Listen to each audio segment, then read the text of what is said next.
News first channel ವೀಕ್ಷಕರಿಗೆ ಭವಿಷ್ಯ ಈ ದಿನ ಕಾರ್ಯಕ್ರಮಕ್ಕೆ ಸ್ವಾಗತ.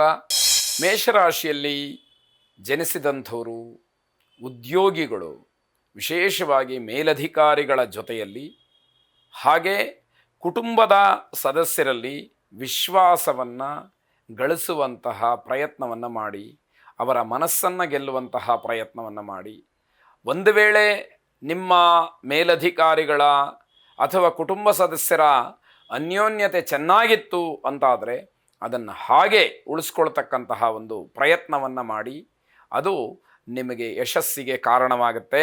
ನೌಕರಿಯಲ್ಲಿ ತುಂಬ ಜವಾಬ್ದಾರಿಯುತವಾಗಿ ಕೆಲಸವನ್ನು ಮಾಡಬೇಕಾದಂತಹ ದಿವಸ.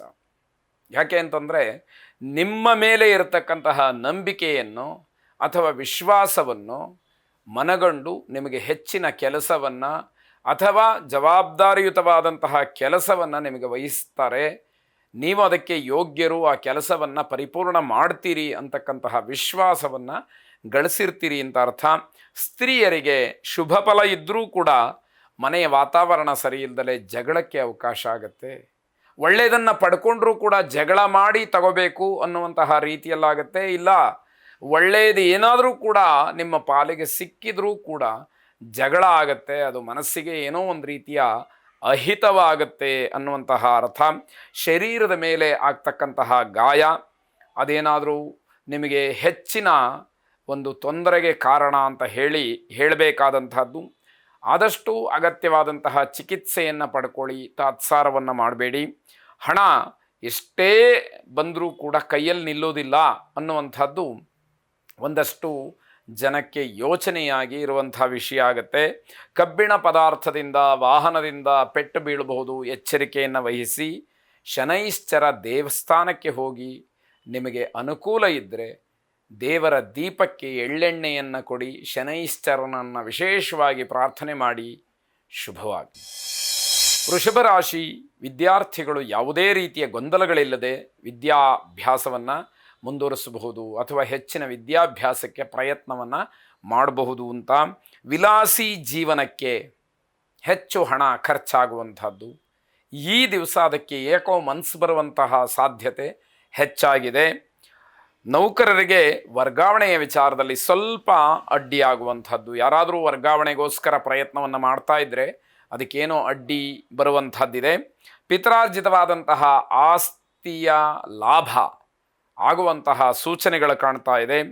ದಂಪತಿಗಳಲ್ಲಿ ವಿರಸ ಉಂಟಾಗಬಹುದು. ಸ್ವಲ್ಪ ಅನ್ಯೋನ್ಯತೆಯನ್ನು ಕಾಪಾಡಿಕೊಳ್ತಕ್ಕಂತಹದ್ದು ಬಹಳ ಒಳಿತಾಗಿರುತ್ತೆ. ಉದ್ಯೋಗದಲ್ಲಿ ಅತಂತ್ರತೆ, ಯಾವಾಗ ಕೆಲಸ ಹೋಗುತ್ತೋ ಅನ್ನುವಂತಹ ಭಯ ಕೆಲವರಿಗೆ ಇರುವಂತಹದ್ದು.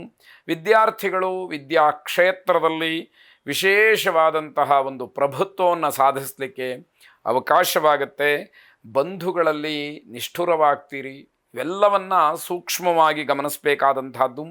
ಸೌಂದರ್ಯವರ್ಧಕ ವ್ಯಾಪಾರಸ್ಥರಿಗೆ ಲಾಭ ಇರತಕ್ಕಂತಹ ದಿವಸ.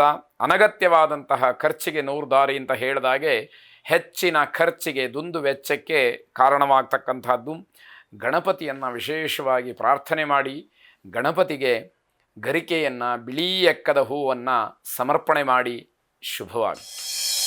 ಮಿಥುನ ರಾಶಿ ಮರಗೆಲಸ ಮಾಡ್ತಕ್ಕಂಥವರಿಗೆ, ಕಾರ್ಪೆಂಟರ್ಗಳಿಗೆ ವಿಶೇಷವಾಗಿ ಲಾಭ ಸಿಕ್ಕುವಂತಹ ದಿವಸ ಇದು ಅಂತ ಹೇಳಬೇಕು. ಅಸಹನೆಯಿಂದ ವಾದ ವಿವಾದಗಳು ಉಂಟಾಗುತ್ತೆ. ಸ್ವಲ್ಪನೂ ತಾಳ್ಮೆ ಇಲ್ಲ, ಸಹನೆ ಇಲ್ಲ. ಆ ರೀತಿಯಾದಾಗ ಸಣ್ಣ ಪುಟ್ಟ ಮಾತುಗಳೂ ಕೂಡ ವಿಕೋಪಕ್ಕೆ ಹೋಗುವಂತಹ ಸಾಧ್ಯತೆ ಹೆಚ್ಚಾಗಿರುತ್ತೆ. ಮಾತಿಗೆ ಮಾತು ಬೆಳೆದು ಜಗಳ ಆಡೋದಕ್ಕಿಂತ ಮುಂಚಿತವಾಗಿ, ಮನಃಕ್ಲೇಶವನ್ನು ಮಾಡಿಕೊಳ್ಳೋದಕ್ಕಿಂತ ಮುಂಚಿತವಾಗಿ ಸ್ವಲ್ಪ ನಿಧಾನವಾಗಿ ಆಲೋಚನೆಯನ್ನು ಮಾಡುವಂಥದ್ದು ಒಳ್ಳೆಯದು ಅಂತ ಅರ್ಥ. ಸ್ತ್ರೀ ವೈದ್ಯರಿಗೆ ಹೆಚ್ಚಿನ ಬೇಡಿಕೆ ಮತ್ತು ಲಾಭ ಇರತಕ್ಕಂತಹ ದಿವಸ. ಅತಿ ಹೆಚ್ಚು ಖರ್ಚಿನ ದಿವಸವೂ ಹೌದು ಅಂತ ಜ್ಞಾಪಿಸಬೇಕಾದಂಥದ್ದು. ಏನಾದರೂ ನ್ಯಾಯಾಲಯದಲ್ಲಿ ಏನಾದರೂ ಸಮಸ್ಯೆಗಳು ಆಗಿ ನೀವಲ್ಲಿ ದಾವೆಯನ್ನು ಹೂಡಿದರೆ ಇವತ್ತು ನಿಮಗೆ ಜಯ ಸಿಕ್ಕತ್ತೇನೋ ಅನ್ನುವಂತಹ ಕೆಲವು ಸೂಚನೆಗಳು ಇರುವಂಥದ್ದು. ಮನಸ್ಸಿಗೆ ಯಾವುದೋ ಒಂದು ರೀತಿಯ ಹಿಂಸೆ ನಿಮ್ಮನ್ನು ಕಾಡುವಂಥದ್ದು. ಏನಾಗ್ತಾ ಇದೆ ಅಂತ ಗೊತ್ತಾಗೋದಿಲ್ಲ. ಆದರೆ ಮಾನಸಿಕವಾದಂತಹ ನೋವನ್ನು ಅನುಭವಿಸಬೇಕಾಗತ್ತೆ. ಚಿಕ್ಕ ಮಕ್ಕಳು ಬಿದ್ದು ಪೆಟ್ಟು ಮಾಡಿಕೊಳ್ತಕ್ಕಂತಹ ಸಾಧ್ಯತೆ ಇದೆ. ಬಂಧುಗಳ ಜೊತೆಯಲ್ಲಿ ಯಾವುದೋ ವಿಚಾರಕ್ಕೆ ಜಗಳವಾಗ್ತಕ್ಕಂಥದ್ದು, ಮನಸ್ತಾಪ ಆಗುವಂಥದ್ದು ಆಗತ್ತೆ. ಎಚ್ಚರಿಕೆ ಇರಲಿ. ಲಲಿತಾ ಸಹಸ್ರನಾಮವನ್ನು ಶ್ರವಣ ಮಾಡಿ. ಶುಭವಾಗಿ. ಕರ್ಕಾಟಕ ರಾಶಿ, ನಿಮ್ಮ ಚಟುವಟಿಕೆಗಳ ಬಗ್ಗೆ ವಿಶೇಷವಾಗಿ ಗಮನವನ್ನು ಹರಿಸಿದರೆ ಒಂದಷ್ಟು ಮನಸ್ಸಿಗೆ ಸಮಾಧಾನ ಸಿಕ್ಕುವಂಥದ್ದು. ಅದಿಲ್ಲ ಅಂತಾದಾಗ ಬೇರೆ ಬೇರೆ ಆಲೋಚನೆಗಳು ಬರುತ್ತೆ. ಯಾವುದೂ ಕೂಡ ಉಪಯೋಗಕ್ಕೆ ಬರುವಂಥದ್ದಲ್ಲ. ವಿನಾಕಾರಣ ಕೂತ್ಕೊಂಡು ತಲೆ ಮೇಲೆ ಕೈ ಹೊತ್ಕೊಂಡು ಯೋಚನೆಯನ್ನು ಮಾಡುವಂಥದ್ದಾಗತ್ತೆ. ಮನಸ್ಸಿನ ನೋವನ್ನು ಬೇರೆಯವರ ಜೊತೆಯಲ್ಲಿ ಹಂಚಿಕೊಳ್ಳಬೇಕಾದಂತಹ ಸಂದರ್ಭಗಳು ಒದಗಿ ಬರಬಹುದು. ಏನೋ ಮಾನಸಿಕವಾದಂತಹ ಖಿನ್ನತೆ, ಯಾರ ಹತ್ರ ಹೇಳ್ಕೊಳ್ಬೇಕು ಅನ್ನುವಂಥದ್ದು ಪ್ರಶ್ನೆ.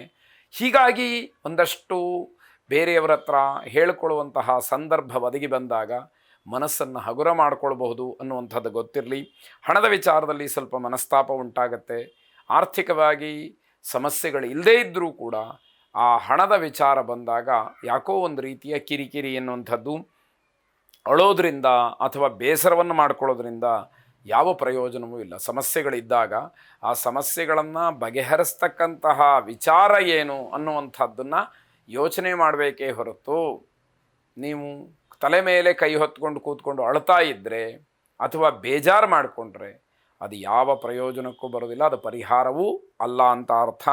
ಖುಷಿಯಿಂದ ಯೋಜನೆ ಮಾಡಿದಂತಹ ಪ್ರಯಾಣ ಮುಂದಕ್ಕೆ ಹಾಕಬೇಕಾಗತ್ತೆ. ಅನಿವಾರ್ಯ ಕಾರಣಗಳು ಎದುರಾದಾಗ ಈ ರೀತಿ ಇದನ್ನೆಲ್ಲ ಅನುಭವಿಸಬೇಕಾದಂಥದ್ದು. ಕುಟುಂಬದಲ್ಲಿ ಏನೋ ಒಂದು ರೀತಿಯ ಕಿರಿಕಿರಿ, ಜಗಳ ಇವೆಲ್ಲವನ್ನು ನೋಡಬೇಕಾದಂಥದ್ದು. ಅವಮಾನಕ್ಕೆ ಗುರಿಯಾಗುವಂತಹ ಸಾಧ್ಯತೆಗಳು, ಏನೋ ಒಂದು ರೀತಿಯಲ್ಲಿ ಮರ್ಯಾದೆ ಹೋಗುತ್ತೆ. ಯಾವುದನ್ನು ಸರಿ ಮಾಡೋದು ಅನ್ನುವಂಥದ್ದು ಪ್ರಶ್ನೆಯಾಗತ್ತೆ. ಶಾಸ್ತ್ರೀಯವಾದಂತಹ ಸಂಗೀತವನ್ನು ಕೇಳಿ ಮನಸ್ಸಿಗೆ ಸ್ವಲ್ಪ ಮಟ್ಟಿಗೆ ಸಮಾಧಾನ ಸಿಕ್ಕಲಿ. ಸರಿತಪ್ಪುಗಳ ಬಗ್ಗೆ ವಿವೇಚನೆಯನ್ನು ಮಾಡ್ತಕ್ಕಂತಹ ಒಂದು ಮನಸ್ಥಿತಿಯನ್ನು ತಂದುಕೊಳ್ಳಿ. ಶುಭವಾಗಿ.